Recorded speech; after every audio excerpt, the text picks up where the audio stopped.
What's up, Orangetheory Fitness in Parker? This is Cam with Brittany. So we have a Monday of my life story for you. So Brittany is, I think you're pretty close to a founding member, maybe a year or two shy of it, if I have it correct. I've been here for, it'll be 3 years in April. Okay. So A while. Quite a while. Brittany, kind of tell us about how you've made Orangetheory at home and how you've kind of made it a part of your life. Yeah, I pretty much live here. It's my home away from home, my opportunity to get away from my children. It's my one thing a day that's my me time, which is probably why I'm here 5 to 6 days a week. But yeah, I'm part of the 5 a.m. crew. We're the crazy people that are up at 4 o'clock in the morning and here burning with one of the coaches, and it's just part of my routine. If I go without it, it feels weird. I have a really hard time with rest days. And that's kind of like the thing, like once you have your routine, you have your goals, you have your day set and your time set, and then whenever you're not in that routine, it just feels off and weird. So kind of talk to me a little bit about, I know with the new schedule and limited capacity, you may not always get like your preferred class time, but how do you fit that into your current routine? So I actually got really lucky when COVID happened, which is kind of crazy to say. But I had started talking to Mike shortly before the pandemic about running because I was terrified of running outside, but I signed up for a 5K, which doesn't seem like a lot, but for me that was huge. Never ran outside before. And then COVID happened and I was like, well, I guess I'm running. So I started running. I'm now, when I go for a run, I'm usually somewhere between 4 to 6 miles. And I do trail running because I live right off of Cherry Creek. Okay. So I get to do a lot of, back road, backcountry running with my husky, which is great. So I actually, I don't mind the change. I just am grateful that you guys are still open. I got lucky and I've been in the 6 a.m. classes, which that extra hour of sleep is kind of nice. So that's also been a little bit nice for me, but I just try and take it with a grain of salt. If I can't get in here, I can at least do something with running outside. I just have to now adjust to the cold, which isn't always easy. That's definitely a shocker, especially when you wake up first thing and then you maybe go run outside. That is a giant learning curve. Yes, and because we're in a valley, I'll track it. So when I wake up in the morning and head here, my house will be like 9 degrees and I'll come here and it'll be 15. So there's like a good 5 to 10 degree difference between my house and here because I'm in a little valley. And we run right along the creek, so it's extra cold. But it's all right. It's all right. By the time I'm done running, I'm covered in sweat and cold because I'm sweating and it's cold. So you're already insulated. Like there's no cold you can get. Exactly. So kind of talk to me about your goals are pretty set, your routine's pretty set. How are you maintaining your, not only like your sanity with working out, but just being a mother, a wife, work? I'm trying to practice giving myself grace. I've had a lot of conversations with Mike where I was coming into the studio hardly walking. And he's like, what are you doing? And I'm like, well, I'm on 10 days straight. If I'm not here, I'm running. And he's like, why? And he's called me out on it. And so is Wanda. All of our coaches are really good to have that after class conversation with. And it's just, I recognize that I have to give myself grace. Wanda has always said, it's not about a number. It's about how you feel. So that's kind of helped me keep my sanity a little bit.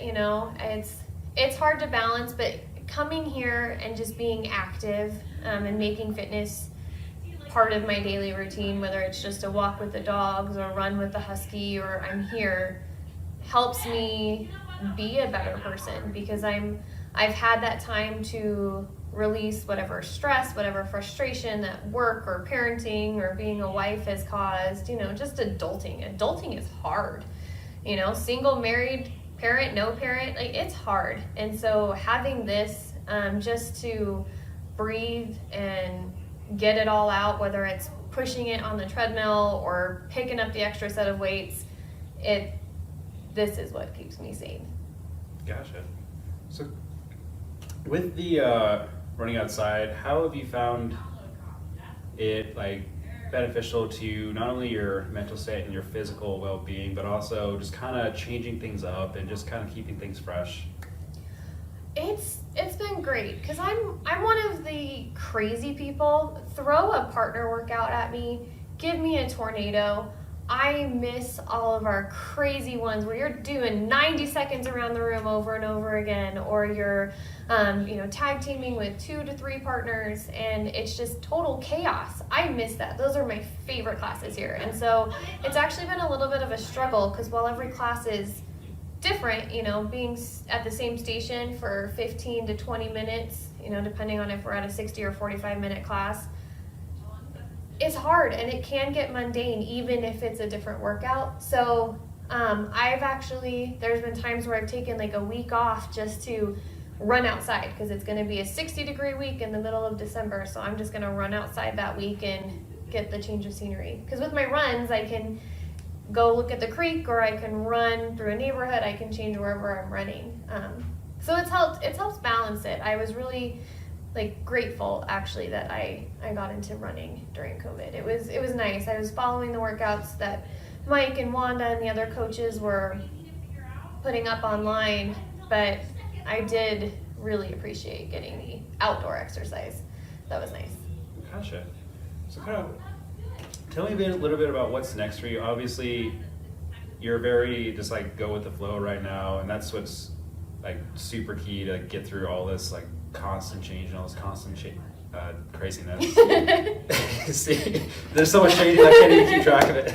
So kind of break down what's your next step? What's next for you? My next step is really I've conquered a lot of the physical goals that I want. I'm not at the perfect number, but I don't really know what my perfect number is. But I lift heavy, I run far, I run hard, I row hard. So for me, it's really trying to see more results, just an overall energy feel. Nutrition wise is where I struggle the most. So honing that in, and being able to conquer things I have the Tough Mudder as a goal for next year. I've been talked into doing the Boulder and a ton of crazy things. So I compete in a lot of virtual marathons with some of my husband's military friends, and that's been an adventure. Trying to outrun a Navy SEAL was quite entertaining. So the fact that you are trying that is awesome in itself. I beat him in 2 races, just let the record show, but that's fine. Not bragging or anything. So kind of break down what your struggles have been with nutrition, or some of your success stories. Kind of talk to me a little bit about what you have going on for nutrition. Yeah, so I'm a huge believer in moderation. I'm not willing to cut out anything from my diet because, let's be realistic, everybody wants a piece of cheesecake every once in a while, but maybe don't eat the whole cheesecake. And so that's where I'm trying to focus. I know, especially with fall and Christmas, I love the pumpkin and holiday beers. So this is my hardest time when it comes to beer, and it's not because I'm drinking a crazy amount, but even having 1 beer a night, that ends up being a lot. So I'm working on figuring out how to find a balance. I'm not a chef by any means, so doing things like zucchini noodles instead of spaghetti noodles, I tried it and it was bad. And I think it was just me. So I'm trying to find better recipes because I really want to make sure that my kids grow up better than I did. And don't get me wrong, my dad did the best he could. It was just him and me, but we lived off of Top Ramen and Totino's Pizza because those were the cheap things that he could afford. My kids and I were in a different situation, and my husband and I really want them to appreciate eating an apple or versus chips and salsa. But I struggle with that because I'd rather eat chips and salsa than an apple. So trying to shift my mentality is what I'm really struggling with, and finding healthy ways of eating and enjoying what I eat rather than it feeling like a chore. Because you can put junk food in front of me all day long and I'll eat it. You put an apple in front of me and I'm not that hungry. So finding the balance is hard. So obviously being a mom, and you want the best for your kids, and you obviously want to steer them in the right direction. Have you found that changing your own personal habits has helped you be a better parent slash like provider for your family? It has. Like, to completely level with you, when I started Orangetheory, I was in a really low place. I was diagnosed as depressed, and I didn't want to go back on antidepressants because I didn't feel sad, but I just felt numb. So after having my second, I said I have to do something different. You know, I want to be the mom that can keep up with her kids, you know, that I'm doing the runs with them. I don't have to sit on the sidelines, you know. I want to take them hiking and go on adventures, but, you know, I can't do that. I couldn't do that where I was at mentally and physically. You know, I was at my heaviest weight point and my lowest of lows mentally. So coming here, I haven't, you know, it's been 3 years, no antidepressants, which is amazing. You know, this place definitely, it gives me the boost I need. You've got coaches like Caleb and Logan that are just cheerleaders and bounce off the walls and just provide that kind of lift that you need at 5 a.m. if you're having a rough week. And you've got Wanda and Mike that push you to your limits, you know, and make you walk out of class going, I accomplished something, you know. I did that chest press that I didn't think I could, or ran farther than I thought I could because Mike's watching and I really want to impress him, you know. And that's absolutely helped me, you know, having essentially what I feel like is a bunch of cheerleaders at my back, you know, and I can come to any one of them and go, I'm having a rough day. Like, how can I do this better, or what can I do to see a change here? And it's like having a bunch of personal trainers on call, you know, they're always willing to answer a text or a phone call. And that's helped me, you know, knowing that there's a support system outside of my husband who's doing, you know, everything that he can.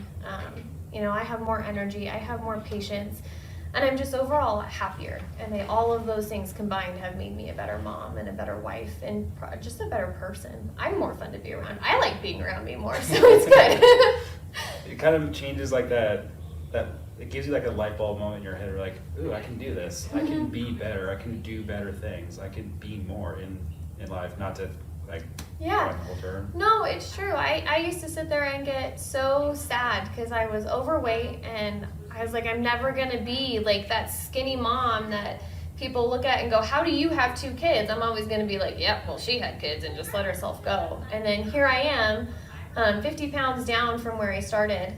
And I feel great, you know. People don't believe that they're my children, and it's just kind of those nice little boosts, you know. I can keep up with them. We ran around the house pretending to be dinosaurs last night, and you know, 3 years ago I couldn't have done that. So it's a great feeling. Well, awesome. Obviously, this is kind of some insider knowledge, but you've developed quite the friend group here with the Orangetheory community. Yeah. And kind of talk to me a little bit about how that like close-knit second family almost has like helped you out a little bit. It's accountability, honestly.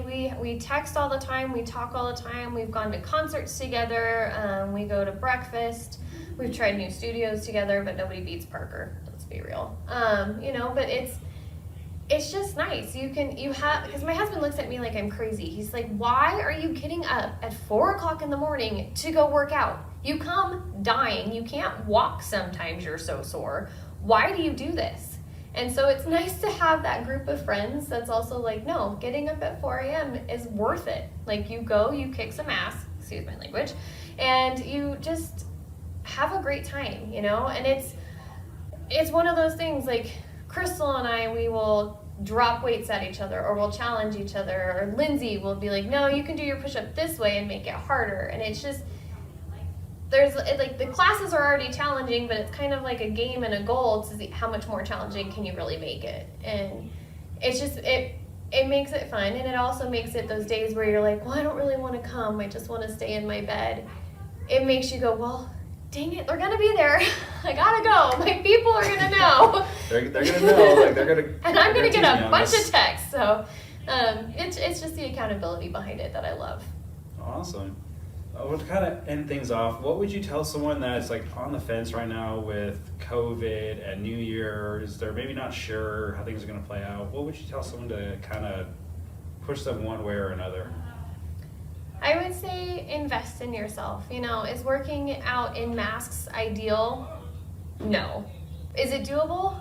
100%. You know, when we started masks, it was, well, we're going to do this for 30 days and then be back to normal, because nobody knows what normal is in 2020. And, you know, it's been, what, 6 months now? I think it's like close to 7 now. But it's fine. The studio's open. You know, we come in, we have a great time. You still got the energy. It is what you make it. And I wouldn't trade being back for a shutdown studio any day. You know, I feel safe here, you know, with the fans and, you know, the big gun that Caleb, you know, the gun that Caleb displayed with the sanitizer. You know, it all, I feel safe coming here. You know, people are very respectful with their masks, and coaches do a good job of reiterating its importance. So if you're worried about getting sick, you know, I've never felt unsafe, and my kids' safety is my top priority. And if I felt unsafe here, I wouldn't go, because that's their little lungs and lives that I don't feel worth the risk. And that's especially the big thing is, if you feel comfortable that we're doing a great job, that gives you the comfort to know that you're not exposing anyone else to anything that could potentially be harmful or contagious or anything like that. Right. And my mother-in-law is high risk, and you know, we've kept our 4-year-old out of preschool because of that. You know, we didn't want to play the will they won't they game, but also didn't want to just add that extra risk.